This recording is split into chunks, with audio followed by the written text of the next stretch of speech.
ஒரு பவுல் எடுத்துங்க. அதில் 1/4 டீஸ்பூன் ஈஸ்ட் சேர்த்துக்குங்க. ஈஸ்ட் கரையிறதுக்கு ஒரு 4 டேபிள் ஸ்பூன் வெது வெதுப்பான சுடு தண்ணி சேர்த்துக்குங்க. தண்ணி சேர்த்த பிறகு ஒரு கரண்டியால் இதை நல்லா மிக்ஸ் பண்ணிக்கோங்க. நல்லா மிக்ஸ் பண்ண பிறகு 1/2 teaspoon sugar, 1/2 teaspoon baking powder சேர்த்துக்குங்க. 2 table spoon refined cooking oil சேர்த்துக்குங்க.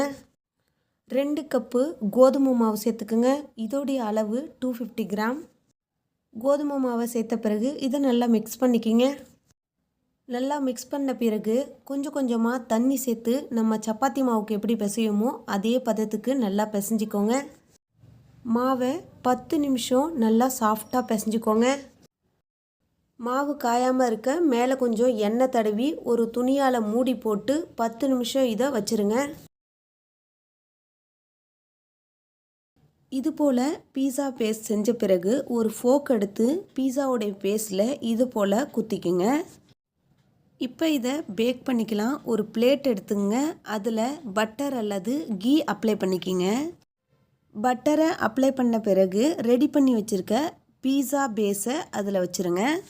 கடாயை 10 நிமிஷம் ப்ரீஹீட் பண்ணி வச்சுக்கிங்க. இது போல் ஒரு ஸ்டாண்டு வச்சுக்கிங்க. ரெடி பண்ணி வச்சுருக்க பீஸா பேஸை ஸ்டாண்ட் மேலே வச்சு 10 நிமிஷம் மூடி போட்டு மிதமான சூட்டில் பேக் பண்ணிவிடுங்க. நிமிஷத்துக்கு பிறகு திறந்து பார்க்கலாம். நம்மளுடைய பீஸா பேஸ் நல்லா பேக் ஆகிடுச்சு. இப்போ இதை எடுத்துக்கலாம். இது மேலே பீஸா சாஸ் அப்ளை பண்ணிக்கிங்க. உங்கள்கிட்ட பீஸா சாஸ் இல்லைன்னா சில்லி சாஸ் கூட அப்ளை பண்ணிக்கலாம். பீஸா சாஸ் அப்ளை பண்ண பிறகு துருவி வச்சுருக்க சீஸை இது போல் போட்டுக்குங்க. சீஸ் போட்ட பிறகு கட் பண்ணி வச்சுருக்க கேப்சிகத்தை இது போல் அரேஞ்ச் பண்ணிக்கிங்க.